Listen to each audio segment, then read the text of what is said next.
estamos de volta aí, bom estar com vocês de novo, estamos juntos todo mundo. Só dando uma recapitulada rápida aqui sobre o que a gente começou a falar, correto?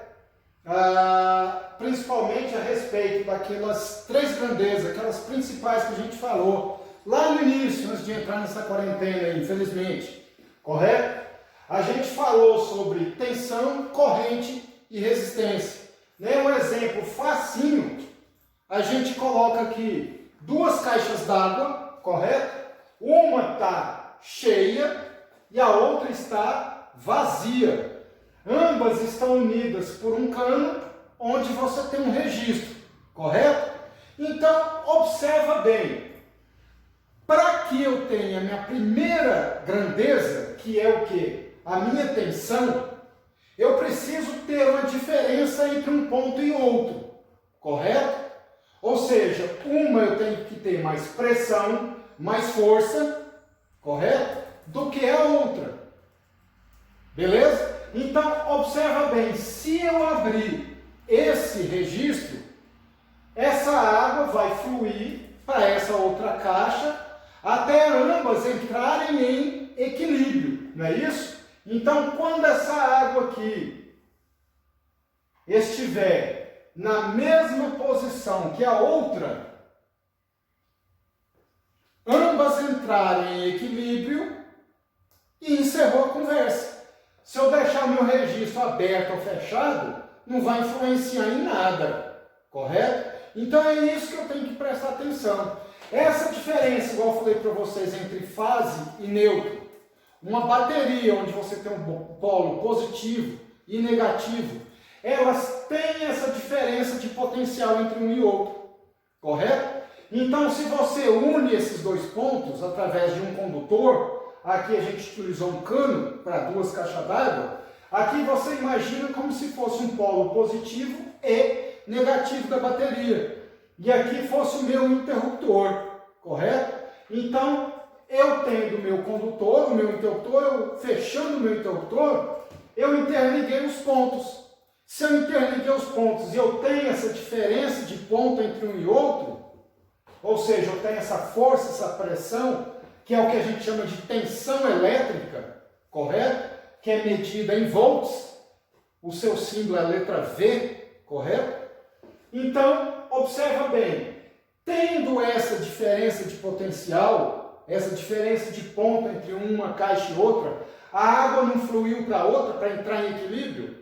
Pois é, essa água que foi para outra caixa, eletricamente falando, são o quê? Elétrons, correto? Está aqui, ó, que é intensidade de corrente. Por isso que é representado pela letra I, intensidade de corrente. Que é o quê? Elétrons em movimento, correto? Ela é medida em amperes, representada pela letra A, correto? E a dificuldade, obviamente, sempre existe uma dificuldade dessa água fluir dessa caixa para essa. Electricamente falando, a dificuldade dos elétrons passarem pelo condutor.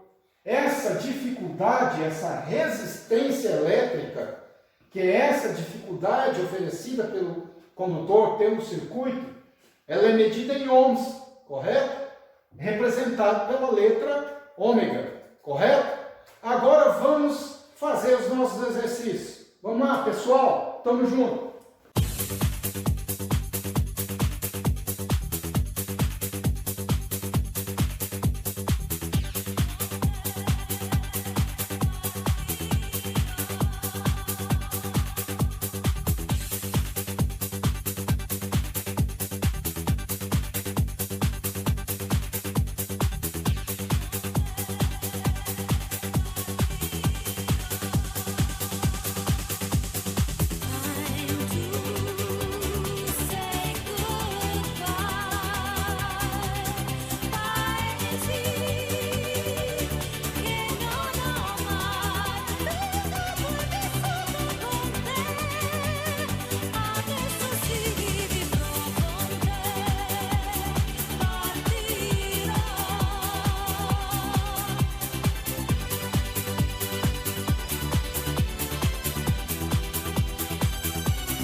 pessoal, só relembrando aqui, beleza? Relembrando, observa bem, a gente falou em circuito série e em circuito paralelo, correto?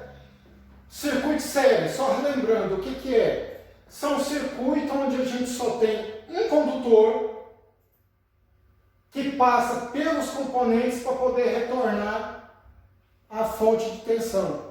Ou seja, eu só tenho um caminho para percorrer. Né? Os elétrons só têm essa situação aqui, ou seja, vai sair da fonte, vai chegar no resistor, vai passar pelo R1, vai chegar no R2, passar pelo R2 e vai chegar na fonte de tensão aqui, ó.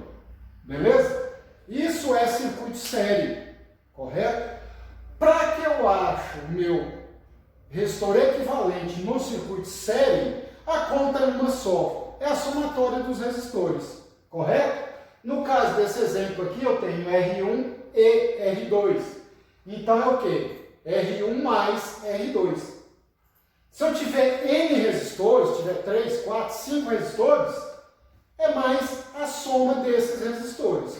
Circuito série é simples dessa forma, correto? O circuito paralelo, o que significa o circuito paralelo?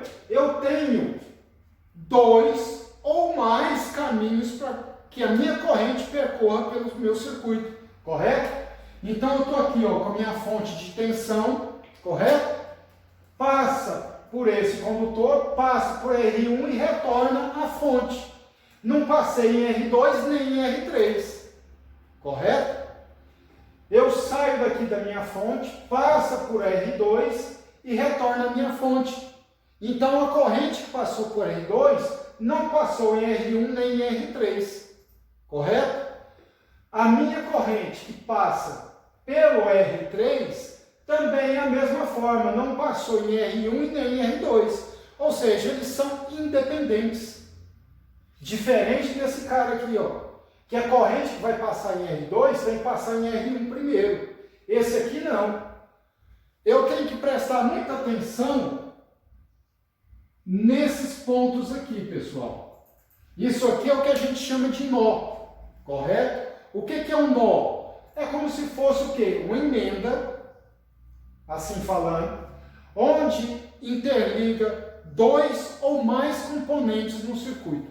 Então é nesse nó que eu tenho que prestar atenção, correto? Então aqui eu tive minha corrente que vem para cá e a minha corrente que foi para lá, certo?